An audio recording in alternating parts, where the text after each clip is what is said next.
So you do a lot of production. Yeah. And I learned from one of our producers that there's an interesting story to how you got into production at Yeah. age 11. Could you Yeah, tell us yeah. that story?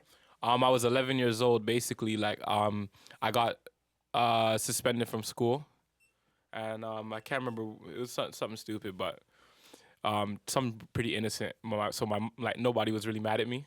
You feel me? So my mom was just like, "Yeah, you gotta go stay by your uncle because I can't stay home from work to watch you, right?" So yeah, she sent me just up the road to go stay at my uncle's apartment in the time. And when I remember like when I walked in that first day, he was sitting at the computer with like a old Oxygen 8 and like Reason making beats, and I was like, I just seen the keyboard connected to the computer, and I was like, "What are you doing?" He's like, "Oh, I'm making beats." I was like, "Whoa, you can make beats on the computer." You feel me? So I was like, "That's sick." And then he's like, "Do you want to learn?" I was like, "Obviously," because by that time everybody already knew, like, you know, I was into the music. So he sat me down for maybe an hour or two, and he showed me how to use the program. And then like I made my first beat, and I remember like I had basically made every sound follow the same rhythm pattern. Just it was my first beat, right? And my uncle had to sit me down and like remind me that music is layers, right? So basically, and so he's like, you know, you can do something that's maybe a bit stabby, then something that's chords, that's soft, and you have to do bass, whatever. They need to be doing different things. So kind of those couple hours in that conversation just basically led me to like I didn't stop from there, you know. I just kept going. So were you struck by production first or rapping? Um, I don't know. I would say it was just music because like I've been into it for so long, right? So like I started rapping before I made a beat, but I had already been sitting down at instruments making music, right? So it's like I was kind of already going in that direction, but I started rapping when I was like 6 years old. So And as far as making original music, you've cited the main reason was actually a dream you had involving Bob Marley. yeah. That was it was actually to me it was a nightmare at the time. It wasn't even a dream, but I think I was around that same age, like 5 or 6 years old.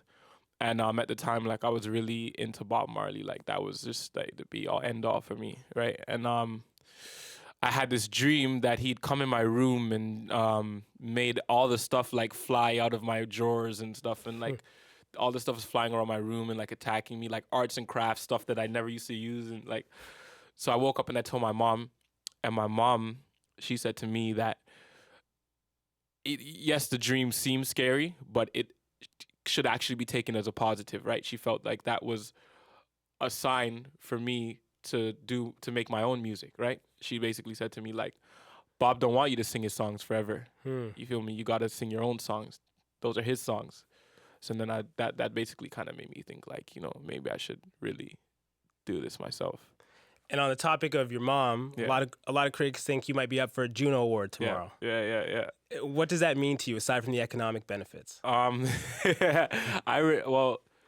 that's like one of those ones where like, you know, if you get like today everything lives on the internet, right? Everything exists on the internet, especially like in Canada, it's kind of still we're kind of catching up to that.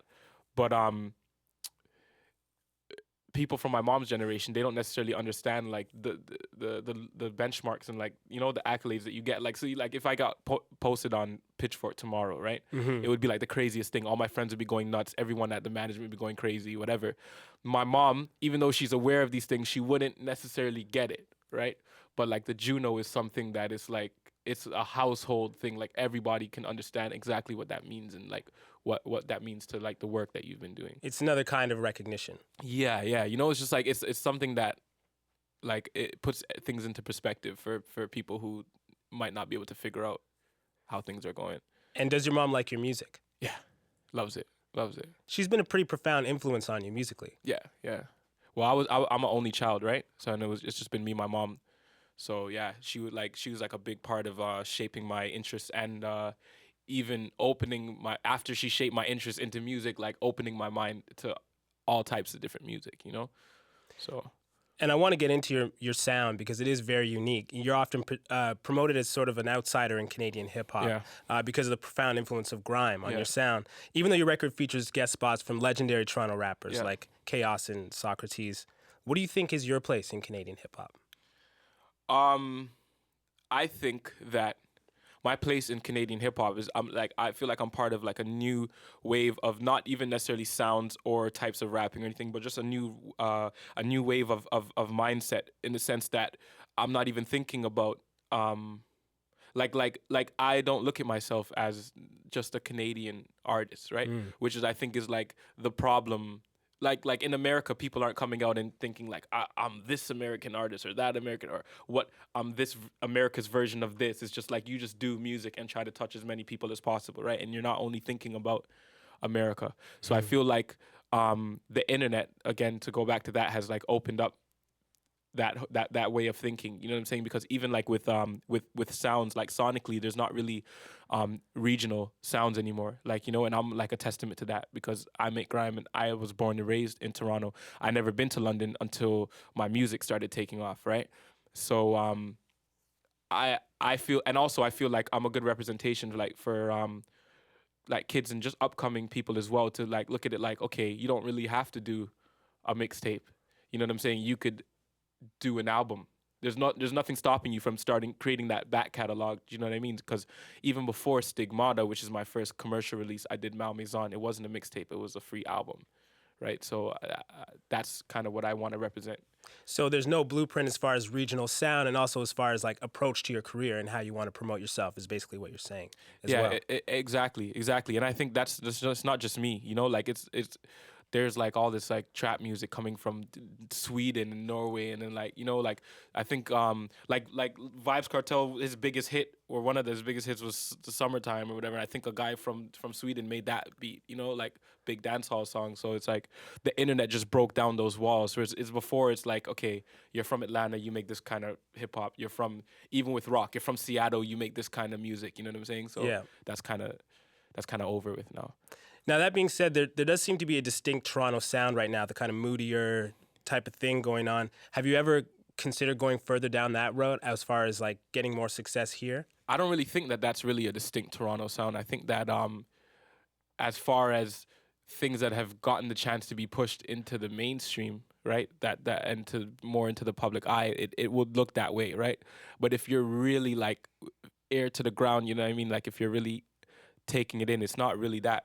But if that was the sound, that would be great too. You know, I would love for Toronto to have its own sound, really, and something that we could grasp onto, because that's what I really love about like grime and the whole like UK culture, is that they have their own things that to them, what's going on outside don't even matter a lot of the time. You feel me? Like if you look at their charts, even sometimes, like you'll see half the things you never heard of these people. You know what I'm saying? So I feel like if Toronto did like go in the direction to really have our own sound and something that we call our own, it would strengthen even like the economy of the music industry, right? Because it would be like people would feel more inclined to support it, I believe. That's a good insight. And you've said in your own personal sound, you're moving away from a grime sound towards a more of a UK garage influence. Yeah. For people who have no frame of reference, how would you characterize those differences in genres? Well, I feel, okay, put it like this. It's like there's dancehall and there's reggae, right? For people that understand that analogy, grime would be dancehall and garage would be reggae, right? Or even there's hip hop and there's R&B, right? And or there's rap and there's R&B, right? Depending on which artist, you could put rap and R&B under an umbrella of hip hop, depending on whose R&B you're talking about, right? So I feel like garage would be the R&B and grime would be rap, right? But the thing also as well is also similar to hip hop. Like you see how they sample all like the soul stuff and the old R&B songs, is that grime actually is an evolution of garage, right? So it's just really a darker version of it. But what I like about garage is that, like, if you go to a grime event, it's like 100 dudes screaming, like, off their face. They've had about 8 Carlsbergs and some ciders, and they're losing their minds, sweating, right? Garage, it might be a bit similar, but like everyone loves garage. You know, girls, guys, older people younger, and it's something that's kind of it's survived, right? So that's what I'm really into it with garage, and just the overall sound too. Like it's skippier and bouncier, and I'm just, I don't know. Right now, that's how I feel. And why do you think you're moving more in that direction? I feel like it's just from going over there and experiencing the culture and just what I gravitated towards, you know? And I never got the chance to really live those days, right? The garage days, and like it's something like that if I could have, I would have, you know? And even when I was younger, like my mom used to really like a lot of garage, and I never really knew what it was. She didn't really look at it as really something that different either. She kind of just looked at it, you know, other R&B stuff that she liked. But now when I look back, I'm like, whoa, like my mom used to like this or play this song or whatever, you know. So it's probably a bit of that subconsciously as well. Have you always been a sort of musical historian in that way? I would like I don't know, because it's like certain artists when depending on what they say in their music, like it'll make me want to know more about them. You know what I mean? There's some artists out here on the radio and like I'll never think to myself, oh, I wonder where they're from or whatever. But some they'll intrigue me, you know. So when I'm into an artist, like I really like dive deep into it, and that's what happened to me like with grime a few years ago. Is that like I just literally became obsessed. You know what I'm saying? Like my friends thought I was weird. Like my mom used to be like, wait, like why are you playing this every day? Like, you know. So yeah, I don't know. It's just it's kind of a natural thing. It's not really something that I think of. You know, next thing you know, like I'll just get into something, and then next thing you know, I like have all these fun facts for people. You know, so. And were you listening to other music side by side with grime in that obsessive stage, or was it just grime? Yeah, I was into dubstep.